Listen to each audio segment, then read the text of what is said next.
mga red flags mo sa friend? Mga inggitera.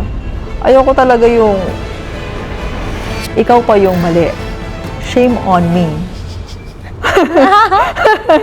Shame on me pa. But the true shame is really in you losing somebody that was really respectful, really generous, really genuine. I think the hardest part about being a woman, and I've seen this time and time again, is in the workplace. And you come to see na sometimes you kind of have to compensate for being a girl. I don't want them to look down and say, ganyan siya kasi babae siya. Di niya alam kasi babae siya or inexperienced siya. Do you also save yourself from the people around you, like your friends? Oo naman. When should you cut off friends? If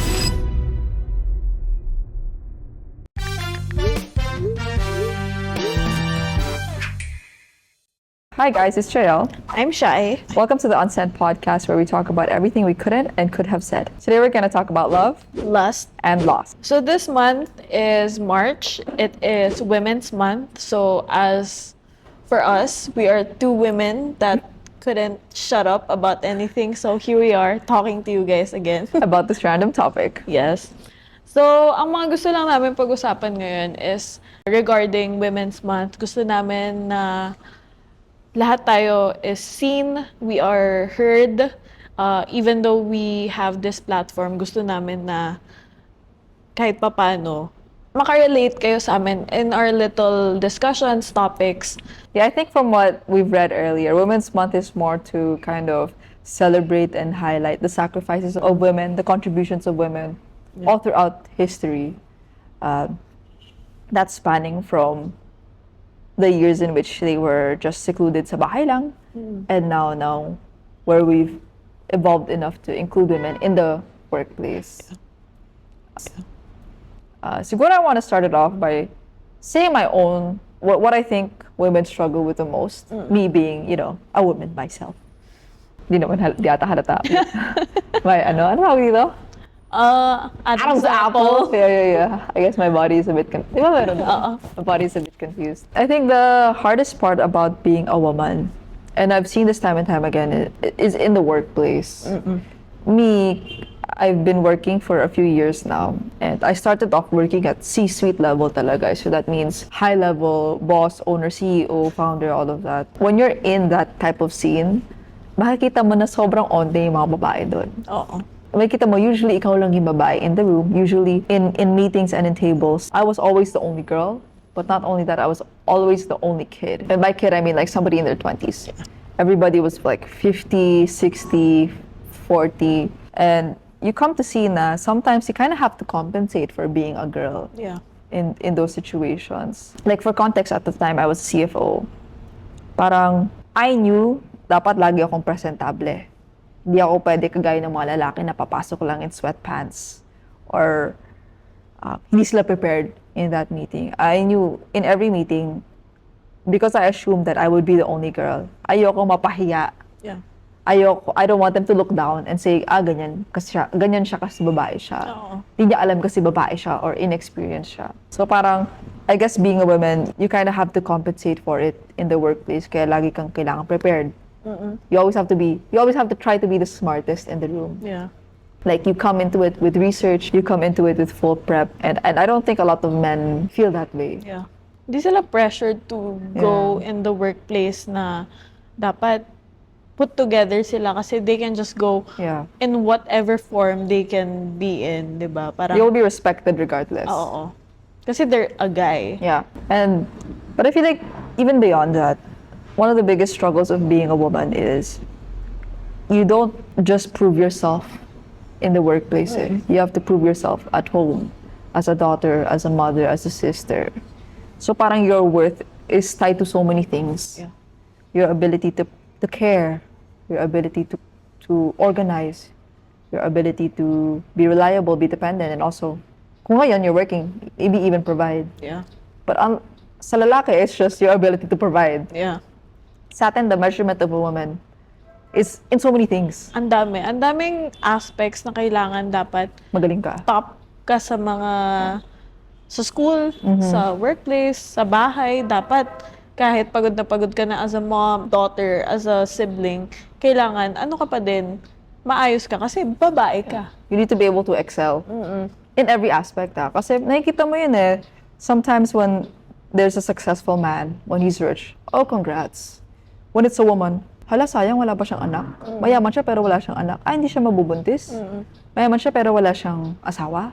Ano essence ng life niya? Paano yan pagtatanda siya? You don't really say that to a man eh. At saka, pag lalaki ka, hindi ka nila dinidiktahan sa mga kailangan mong gawin. They don't ask you na magkaanak ka na. They don't True. ask you to be married. Ang lahat ng questions is put sa babae. Kasi they serve, tagapagbigay, serving, magbibigay ng anak, magbibigay ng respeto sa asawa. We're basically being objectified always. True. In I feel all like forms. nag-improve naman na siya. Of course, like, naman na. you can see now, and this is a statistic na like ko naririnig, there's more women graduating college, there's more women in the workplace. But I feel like there's still so much you need to do, and a lot of things that you have to prepare for para lang makarating doon. Whereas a man can just enter normally. Yeah. Walang standard sa kanila. Sa atin, Yeah. ang tataas ng standards. Kaya, actually, sabihin na natin kasi ang first job ko is content creation. Ang natuwa ko sa setup na ganito, most of the people I see are women. Since ang niche ko is nasa makeup, nasa lifestyle, beauty. So, babae talaga ang makikita ko dyan, which is uplifting. Lalo na yung community namin is a very potentially growing chunk na ng buong Philippines. That's true. So, mas maganda na at least babae yung nagli-lead ng ganito since niche ng babae ang pagiging feminine, basically. That's true.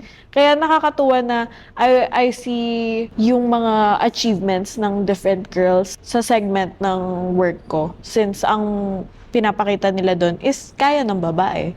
Pag kaya kasi ng babae, parang bilib na bilib sila.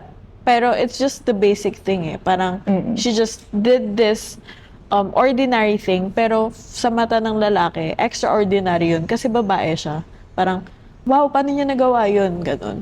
Nakita mo yung a man's special date is a woman's bare minimum. Oo.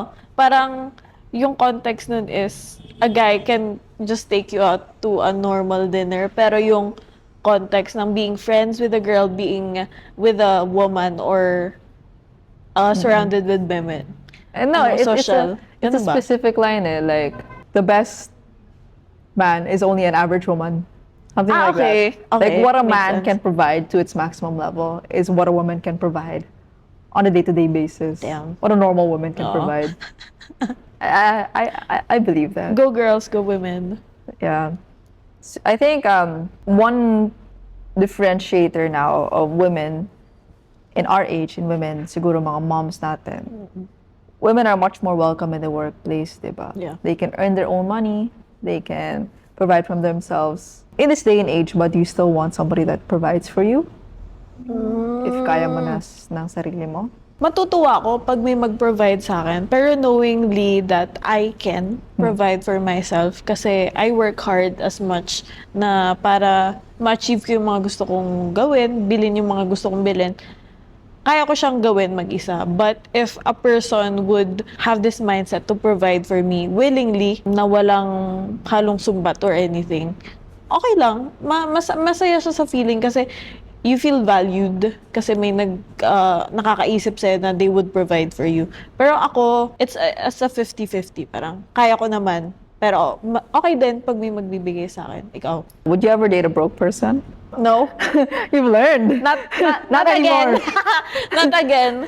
I wouldn't date a broke person that is still broke after a few months of being together. Okay. Wait, what? So, Parang- okay lang na you meet him broke basta... Hindi naman super broke. Hindi naman siguro na broke. Okay, okay. Pero like, if I see that you're, alam mo yun, kaya mong mag-work, and then gusto mong mag-work, yung initiative that you will work, parang gano'n. Yung kusa, tapos yung may pangarap kang mag-provide and to be able to succeed in life. Plus points na yun. Kasi not everybody in this lifetime is privileged na makapag-work agad eh, di ba? Yung may mga ganun. So, minsan may mga hindi pa makapag-work kasi kailangan may mga uunahin pa, ganun. Pero, yeah, not to date a broke person again. Gusto kong makita yung best version na kaya niyang gawin sa sarili niya. But how much does somebody need to make now to be able to date you? Because I see that question being tossed around there. Oo. I see girls being asked online na magkano dapat yung sahod nung jowa mo para maging jowa mo siya. More than me. More than you? Oh, more than me. Parang kung yung sahod niya is para sa aming dalawa. Kasi parang ganun, di ba?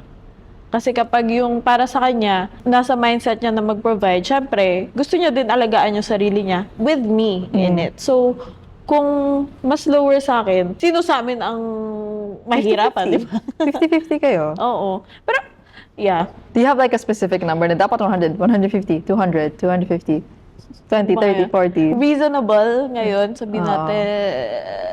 That's open for cancellation, by the way. 80? 80?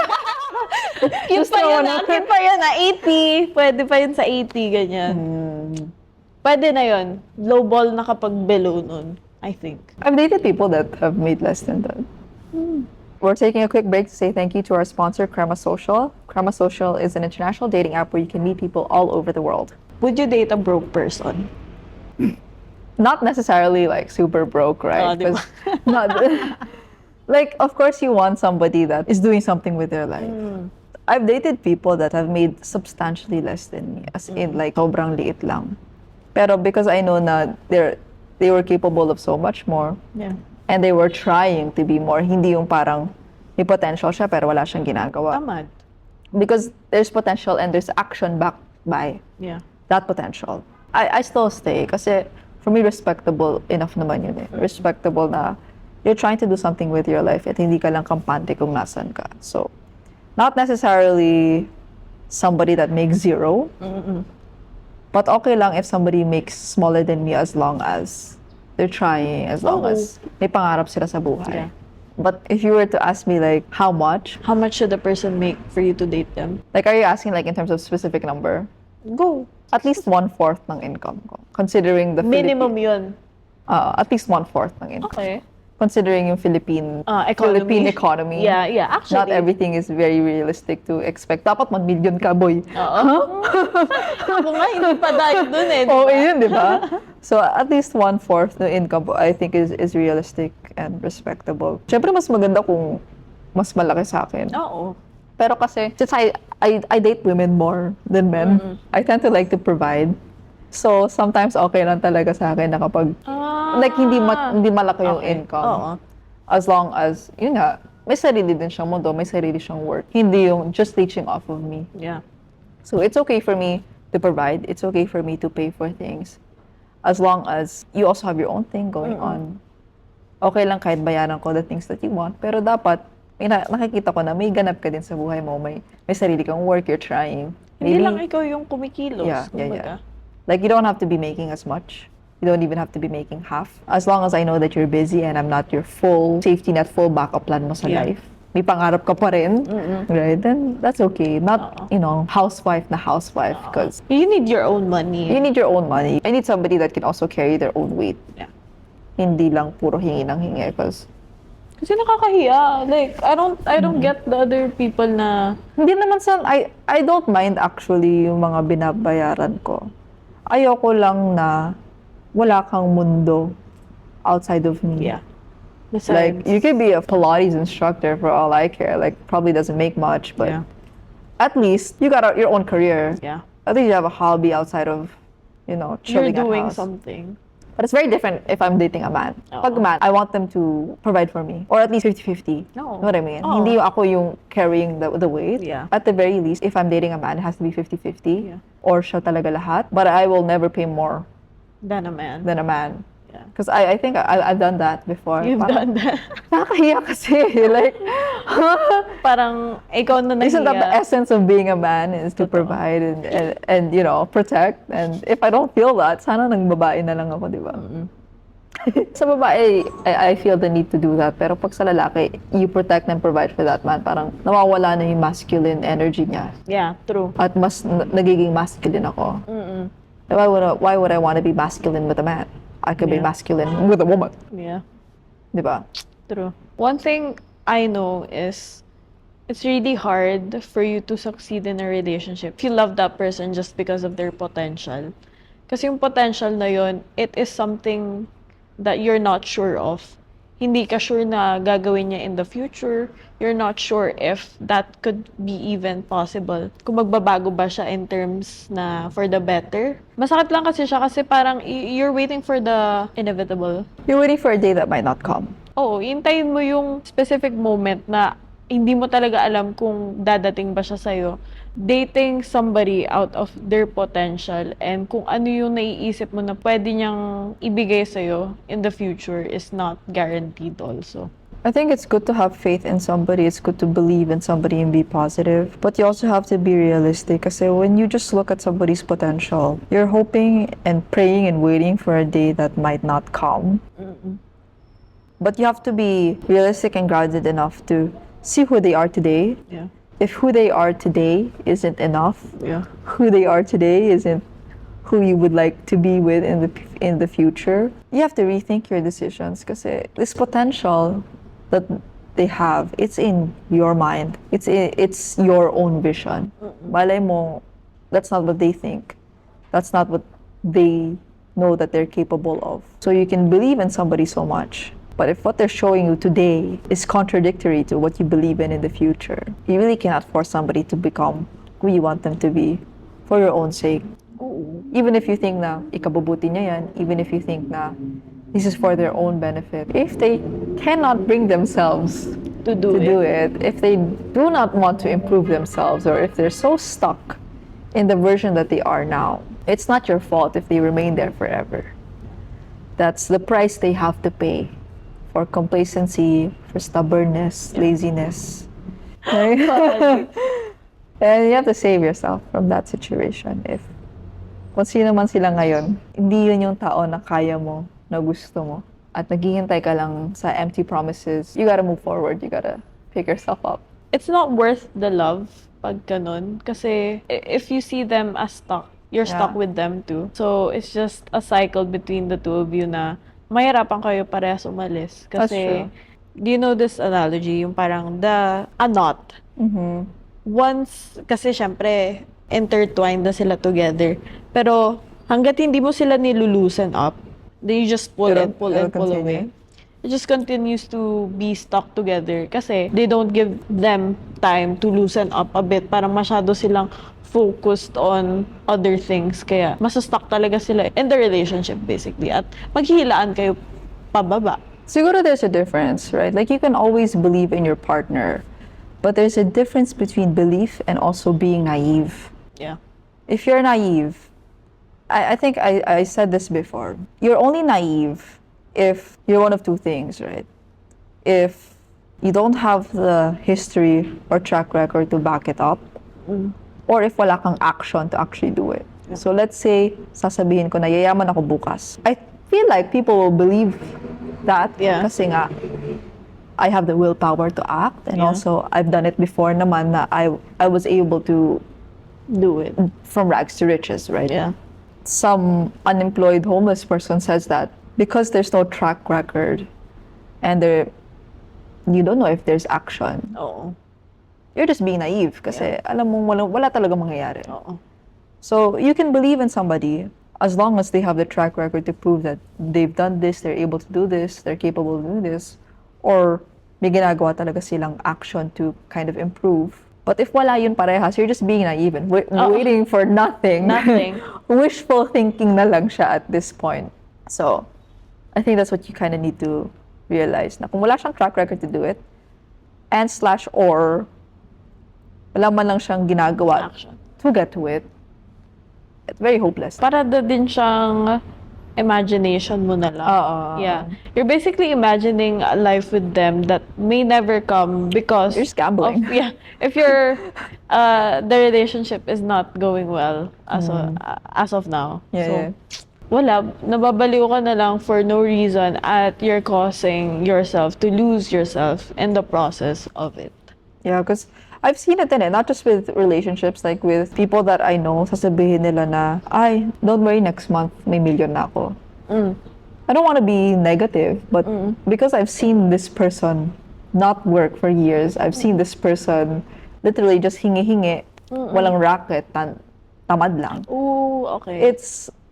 It's hard to think and believe in you and have faith in you. Kasi wala silang nakikita Wala naman outcome. silang track record eh. Oo. At wala naman alam mong hindi sila gagalaw.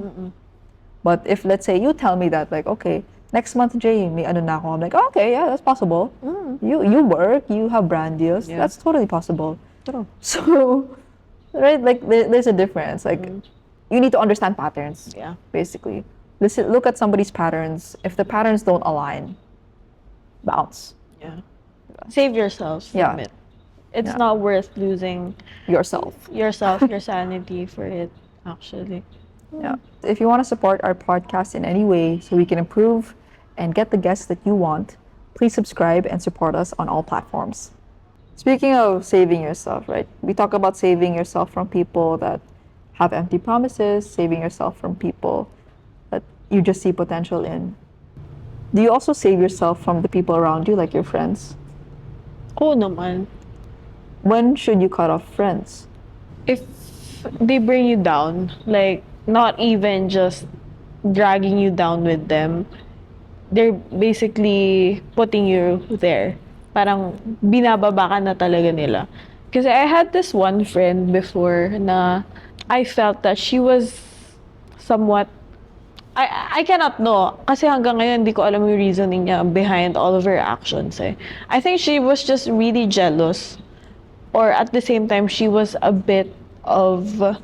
She thinks so highly of herself at times. So, parang ang hirap nun. Kasi every time na feel niyang nalalamangan ko siya, parang nakikipag-compete siya sa akin. Ingitera. Oo. So, ang pangit kasi nun. Kasi ako, for me, I'm not competing with you. Actually, sinasama kita dun sa mga little things ko na ganun. Pero, knowing that she feels threatened na I am competing and she has to compete with me, parang, ay, ang off naman nun kasi I don't see this as a competition. So, nung napansin kong ganun siya, and at the same time, medyo may pagka-backstabber nga siya. So, kung ano yung naririnig niya galing sa akin, ikakalat niya sa ibang tao. Tapos, iba pa yung kwento. So, ako na yung masama dun sa kwento, basically. Eh di, ang nangyari dun, nung na-realize ko na she was that kind of friend, I've had enough. Medyo ilang years din yun. Actually, it's hard to cut off friends eh. Yeah, of course. Siyempre may pinagdaanan kayo. Mas matagal mo kasi silang kilala, mas madami kayong memories, mas madami kayong pinagsamahan. Mas mahirap mo siyang i-cut off kasi may times din na binibigyan mo sila ng reasoning before you cut them off. Parang, You still give them the benefit of the oo, doubt. parang, Yeah. okay lang, siguro, ganyan lang siya kasi ganito nangyari sa kanya. Pero nung napansin ko na that they were just being like that because they're really like that, sabi ko, hindi ko na kaya maging friend sa ganito kasi nauubos ka, you're Yeah. very drained. Parang sinave ko na yung sarili ko. Parang ibang tao na mag-deal dyan. It's hard to have friends na you feel like you cannot level up with. Na kapag maybe you earn more, you buy this, you do this, they will try to find a way to see it negatively. Or maybe bumili ka ng bag, sabihin nila, ay, peke naman yan eh. Like, Oo. kung ako yun, sabihin ko, nice, kahit peke yan, I love it. Nobody's gonna know. Yeah. It's between you and me, sister. True. So like, there are so many friends na you think they're your friends, but really they're just waiting on your downfall. They're praying for it even. So I think you should be very picky with the people that you associate with and people that you're around with, because not everybody will really offer you a pure and genuine friendship that is really for a long-term relationship. A lot of people are just there if you can serve them. Yeah. A lot of people are just there if may pakinabang sila sa'yo, may ma-offer ka sa kanila na excitement, fun, comfort, presence. Sometimes there are people that if you can't offer this, you're gone. You're useless and you're nothing to them. I think I've seen that. I've experienced that like multiple times. I've had friends na I let into my home I really treated like family. Full access money-wise, full access house-wise, everything in my house, food-wise. So parang kapatid ko talaga. Oo. But the moment that I am not useful to them, or it no longer serves them, or there's no need to keep that, or there's no need for my house anymore, there's no need for my food anymore, there's no need for the convenience of having me around anymore. Yeah. They're gone. Which sucks because, you know, the only thing that you provided them was constant support. Oo. Support in every aspect. But the sad reality is, some people are really selfish to think na if you have nothing to offer, they will have nothing to offer to you. Transactional lang. Transactional lang. And friendships like that are friendships that no longer need to be in your life. I've treasured and appreciated and treated a lot of people very, very well. But the moment that I realized that it's very transactional, the moment that I realized that I'm only there when they benefit, Yeah. I've come to distance myself na and know na it's not a friendship worth respecting anymore. Kasi hindi ka man lang nila nire-respect. Feel ko ang pinaka nakakainis sa mga friends is sometimes when I say like, hey, I'm sad. Hey, like, I'm not doing well right now. Or like, hey, nahirapan ako kasi ganto. Pinakaayaw ko sagot nila, ako nga ganto eh. Nag-open up ka, tapos sila pa din They still yung- make the situation about them. Yeah. It's like when you open up about a struggle, the worst response is when your friend makes it about them and say that they're going through something worse. Worse. Like, yes, I'm here for you as a friend as well, pero if possible, you also need to make space for me. Yeah. Make space for what I'm feeling. It will not make me feel better knowing that you feel worse. Yeah. It will make me feel better if I know that I have a friend that is listening, Yeah. that is hearing me. Not even solving the problem, but I know na may kakampi ako. May karamay ka May karamay. man lang. Oo. Karamay at kakampi. Di ko kailangan malaman na you're going through something worse to make me feel better. Because if that makes me feel better, what kind of a friend am I? Like, okay, she's worse off. Sige, masaya na ako. Ang klaseng tao ako. Tsaka parang mapupunta pa yung petty sa kanya na parang, ikaw, imbes na ikaw yung gustong makinig.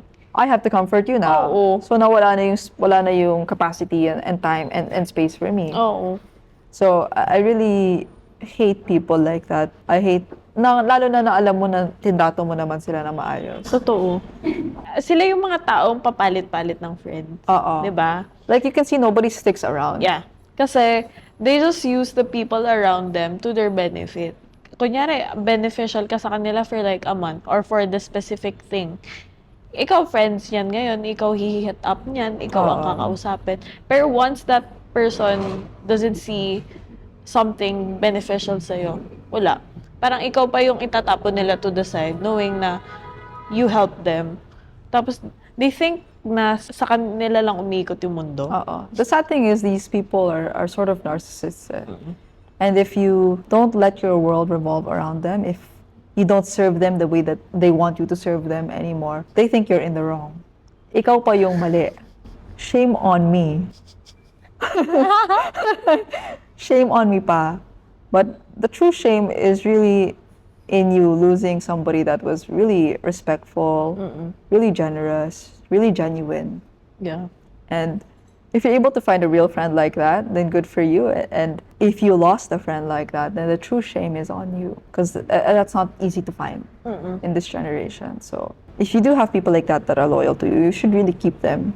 Yeah. You should really cherish them and you shouldn't take them for granted. Like, it's so easy na pag may pinagdadaanan ka, you want to make everything about you.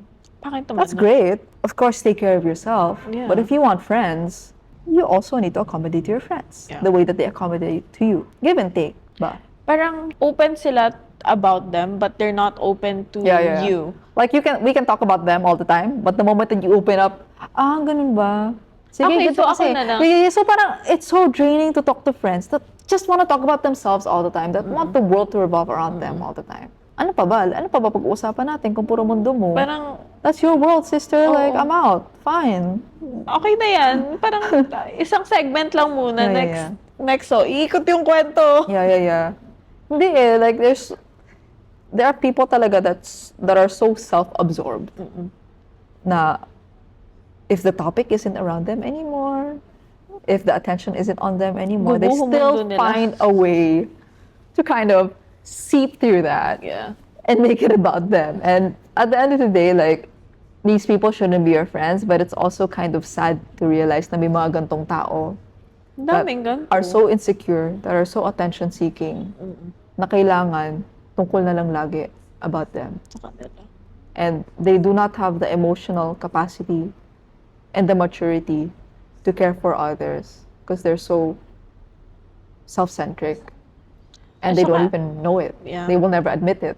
I think they don't have the emotional intelligence to Yeah. be a friend. Sila they pa just yung wanna be them. an idol. Ah, They want They to be have an their idol. fans. Yeah. They want you to be their fan. Oo.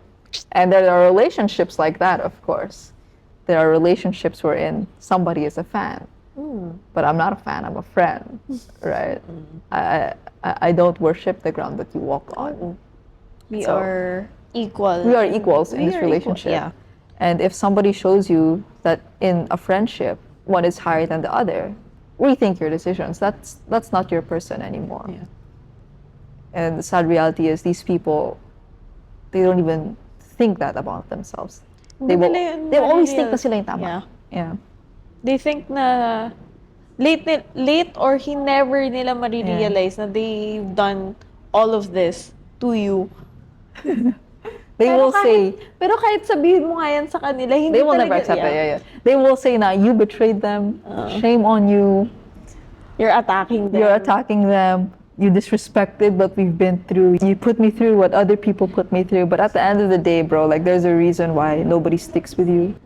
There's a reason why you don't have a constant set of friends that have remained with you, because if I can see the red flags, if I can see the patterns that are hurtful, so have other people. True. Totoo yun. Diba? Totoo yun. May iba kasi na siguro nasa same flock na siya. Kaya Oo. para pare-parehas na silang they're just feeding off each other's. The blind leading the blind. Yeah. So, nung nakita ko din dun yung pattern na yun dun sa ex ko ngang friend. Paiba-iba siya ng friends. Pero nag-stick siya Yeah. dito sa isang friend group na to.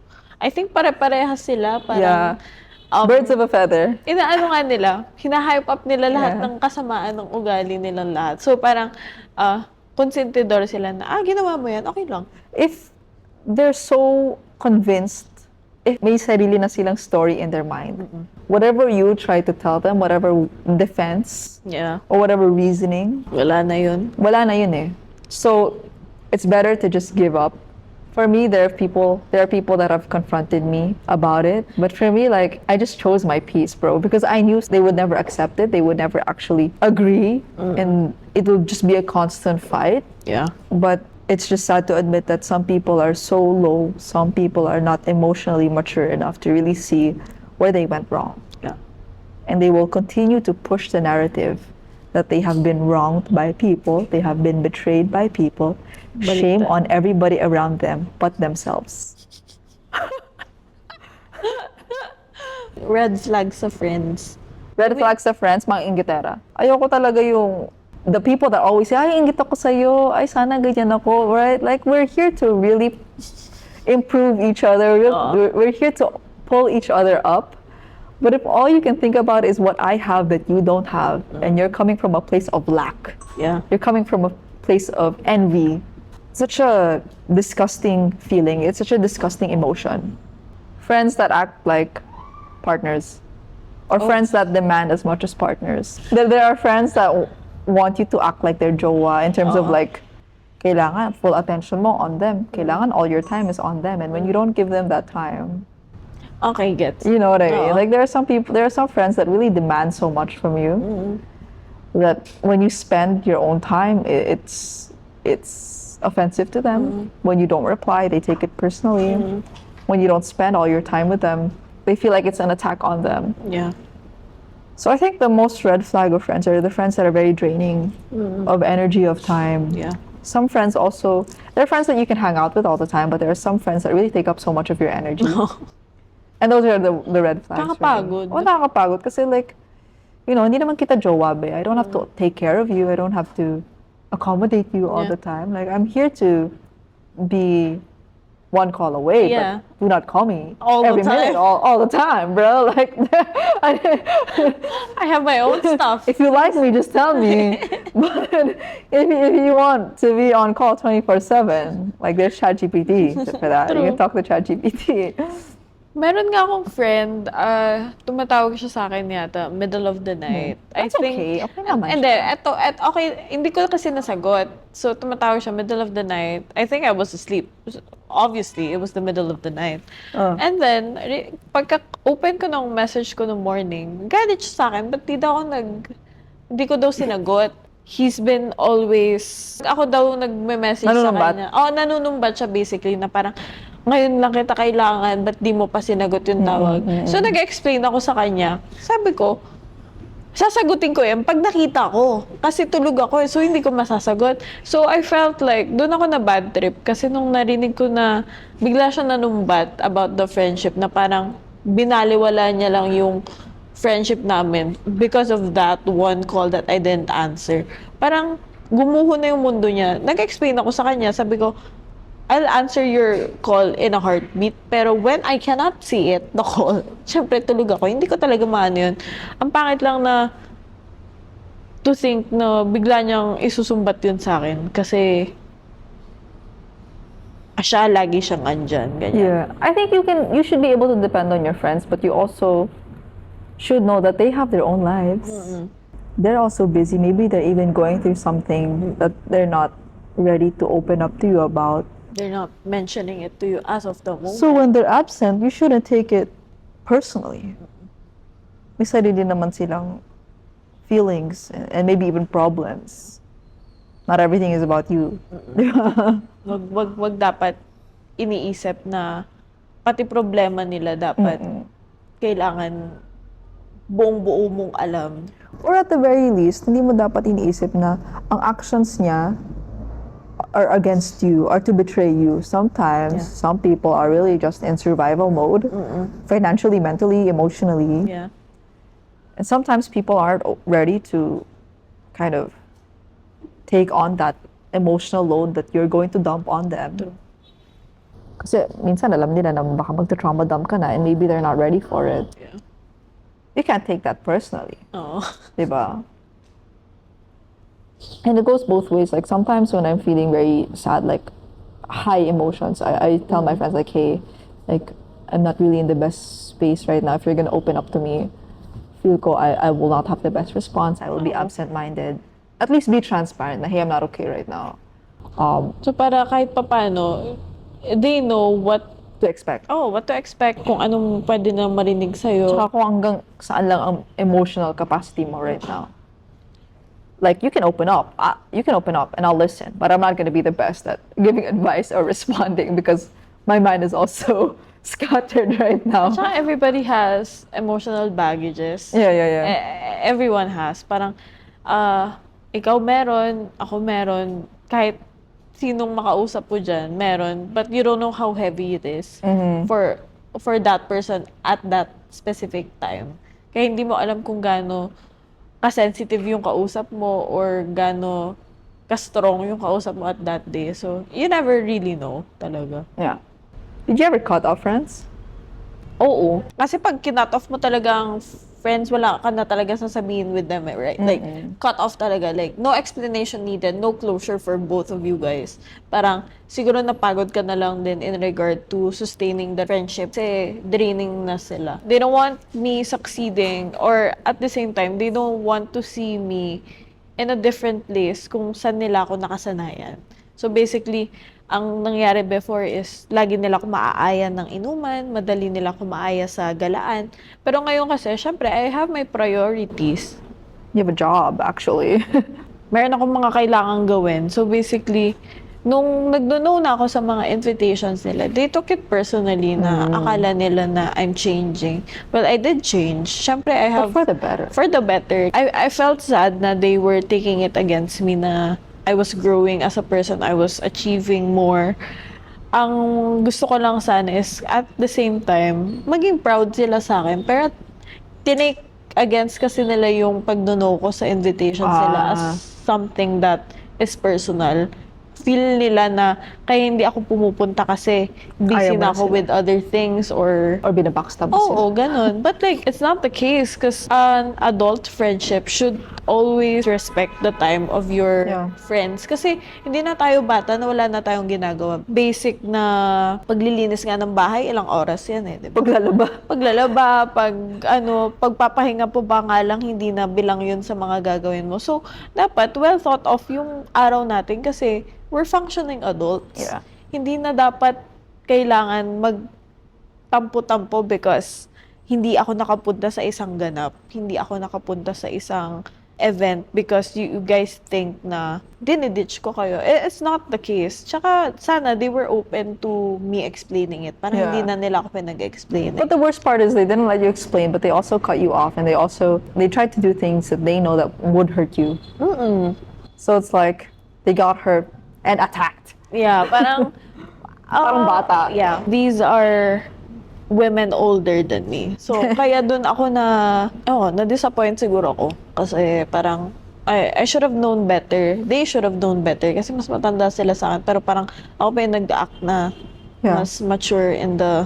That's very childish. Yeah, To it get is. revenge, to plot against somebody. Like, we're not in a movie, Yeah, right? There's no reason to have all that drama. true. So really, that's why I really like low maintenance friendships. Like, these are friendships that you can talk to for a while and then mawawala ka for a bit. But they don't take it personally. When you come back, everything is good. Everything like picked up where it left off. Yeah. And siguro that's why I appreciate a lot of my college friends. Like my college friends, admittedly sometimes when I'm busy or when I'm okay, like I don't really engage because I'm busy. But I know every time I am sad, I know every time I'm going through something, I can run to them and they will always be there. And they probably don't have the best advice, but they will always offer their presence, which Yeah. is, for me, enough na yun. Enough na yun. Like, no questions asked pa nga sila eh. Like, I could be gone for months, tapos bigyan na lang, hey guys, do you want to go on a flight? Ganon. And then, Tara. done na, Gina. Or, hey guys, run naman tayo, or dinner naman tayo dyan, puntahan ko na lang kayo. No questions asked, saan ka galing? Bakit? Ano nangyari sa'yo? Kailangan, dito lang ba kami kapag may kailangan ka, right? Like, and it's the same, vice versa. Feel ko gamitan lang kasi kapag ikaw lang lalapit ka It's nun. not a friendship. Yeah, pag ganun. but they know if they're going through something, I am the person that they run to, di ba? So it has to be a win-win, give and take thing. Yeah. It's not just give, Yeah, give, it's not or just take, give, take. Kasi kung ganun ako, kupal ako na lalapit lang ako kapag sad ako, pero kapag sad sila, wala ako. That's not friendship. Yeah. Oh, yeah. Have you outgrown a friend? I've outgrown some friends, but it's for a very petty reason. Why? Looking at it in hindsight, now that I'm older, it's quite petty. Oo. But at the time, it wasn't. Not high school, college. It was like in college. It was like in high school. I had like a high school friend group. I think it was like from grade 7 up until like college. So up until like Tagal working. talaga. So matagal talaga. And yung tropa ko yun, sila yung nakakita how hurt I was, like how damaged I was. Sila yung kasama ko, umiyak every day, uminom every day. So I felt really betrayed when they would go out with the person that hurt me, when they've seen me being hurt. Especially, going out where I lived. None of them lived There. but I lived there and they went out exactly where I lived. Yeah. Kasi hindi kayo in-invite. Yeah, and I think it's because I would always invite them to go out. It was never complete, it was never a full yes. It was only a full yes if makikigamit sila ng condo. Even if I'm not in the condo, go ahead. But it was a full yes, it was full attendance when it came to that ex. So, ako parang inisip ko, ako yung tropa nyo eh. High school friends tayo yung nag-start eh. Yeah. But you guys, whenever I ask you to go out, it's never a yes. You will only approach me if you need to use my condo. Yeah. And I let you use it even when I'm not there. But for some reason, out of nowhere, I see the whole group complete after a year or months with the person that hurt me in the place that I lived. Like, what kind of attack is that? And these people have tried to say sorry, these people have tried to reach out, but at the time I really wasn't ready. And, even if years have gone by, to me right now it feels like a petty reason to cut off friends. But I also feel like what's done is done, and Yun it's na kind yun. of hard to rekindle Yeah. that trust and that relationship. So, I just see them from afar. I just appreciate them from Okay na afar. yun. Well, yeah, there's Wala no need naman to. ng anything else. There's It's no bad just, blood na. yeah. Kasi when you outgrow a person, a friend, sometimes it's not painful. It just makes sense. Yeah, yeah, yeah. Kasi I think you guys both know that it will happen at some point. Pero masakit siya kasing isipin na mag-outgrow kayo into some different people in the future. In my case, ang nangyari naman is, I have this high school friend hanggang naging college siya. Siyempre, naging college siya, iba na yung school niya sa akin. Pero nag-meet kayo. Grade 7 ako, grade 8 siya. Okay. So, parang a year older siya. So, mas mauna nga siyang aalis talaga sa akin sa high school.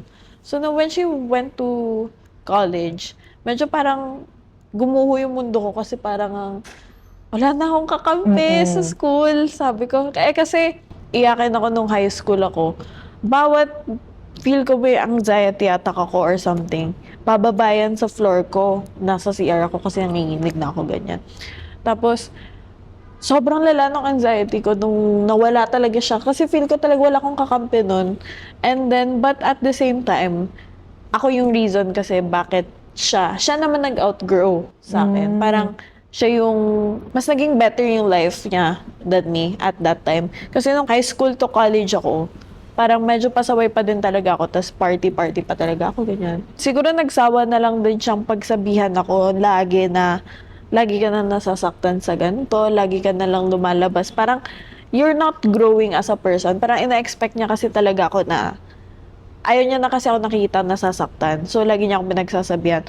But I think nagsawa na siyang pagsabihan ako at to the point na kinut off niya na ako, tapos nag-outgrow na nga din yung feelings niya to be friends with me. Do you blame her for doing that? Oh, kaya sabi ko nung na-realize ko na yun yung reason bakit siya nag-outgrow. Sabi ko, okay, I would din naman kung Yeah. ako din naman yung nasa position niya. Kaya hindi ko na lang tinake against sa kanya kasi sabi ko, it does make sense. Tama yung decision niya to do that. Kasi nung nakikita ko na yung mga ginagawa niya, parang, okay, mas successful nga siya. So, tapos nung nakikita niya na din yung mga ginagawa ko, parang natuwa siya. Actually, siya nag-message ulit sa Okay. akin. So, parang, Lately lang? recent. Nung birthday ko lang, this January. Okay. Tapos parang natuwa ko kasi parang gusto niya makipag-usap sa akin. Siguro nakita niya na better na ako to the person. Tapos like, wow, ganun. Pero ako medyo nahihiya pa din ako mag-open up sa kanya kasi nga parang baka hindi kami same sa buhay right now. So I think, easing into the Yeah. friendship again. Mahirap kasi kapag nag-outgrow kayo tapos mag-rekindle kayo, di ba? But you know what? I don't really blame her either. Like, sorry. It's fine. Right? Sabi ko But like, oh my God. If this is a friend that has tried to help you so many times, ikaw mismo, you don't want to be helped. I think she just saved herself na lang din. Because Oo. maybe she's scared na if she continues to associate with somebody that is unhealthy, do you think? Oo, Is siguro. unhealthy at the time. Baka maging ganun din siya. She was smart enough to Do it. pull herself away from the situation. And not everybody can do that. Yeah. I mean, syempre hurtful pa rin yung ginawa niya sa'yo. Oo. Pero selfishly, medyo tama din yung ginawa Tama niya. talaga. Kaya Buti na-realize mo yun. Kasi at the time, syempre masakit eh. Para magagalit ka lang sa kanya eh. then na-realize ko din. Alam ko kasi, like, ako kasi yung tipong loko-loko nun. Like, as in, sobrang unhealthy ko na person nun. Pero aware ako. Na unhealthy ka? Oo, na I think I was like a really in a bad shape Okay. talaga nun. So I think na, You felt like you were a lost cause? I didn't put the blame on her na umalis siya sa buhay ko. Kasi sabi ko nga, kung ako din naman, madidrain din ako sa kakatulong sa akin, na I wouldn't want somebody's help. Parang, I'm just dragging them down with me. How does that work? If you know that you're a lost cause and there are so many people that are trying to help you and that are constantly there for you, why can't you bring yourself to change or accept the help? May breaking point ako bago ko na-realize na kailangan ko na din magbago for me. Kasi parang nare-realize ko na, kasi kapag self-aware ka sa mga nangyayari sa'yo, surrounding you, and you're emotionally intellectual na inintindi mo lahat ng actions ng ibang tao, mapapansin mo pag nawawala na yung mga constants mo eh. Kasi parang napansin ko na, what's You're happening? alone. People are not with me na parang kung sino-sino na lang kasama ko. Parang, okay, maybe something's wrong with me. Parang, nag-snap na sa utak ko. Sabi ko, I need to fix me. And then, I have to do this, I have to do that. And then, after nun, tsaka ko na lang na-realize, masakit. Kasi sabi ko, hinayaan ko pang mawala yung mga people surrounding me before I even get to fix myself. Kasi parang nakakahinayang eh. Totoo. Na ang daming nawala sa buhay mo. That loved you, that took care of you, that cared for you. But maybe you weren't aware enough or not willing to change pa. Kaya nung na-realize ko, sabi ko, wow. Sabi ko, at least I had the guts to think na I was in the wrong in this situation. actually. Kasi sabi ko, it's not easy to see yourself as the bad guy eh. It's not easy to admit na ikaw ay nagkulang. Oo. Kaya nung sabi ko, ako may mali, ako naman may kasalanan dito. I have to stand up for everything that I did before. Fix that kung may mga maayos pa. Kapag wala na, then forgive. You know? Yeah. And forgive yourself. Yeah. If you like this podcast, like and subscribe now.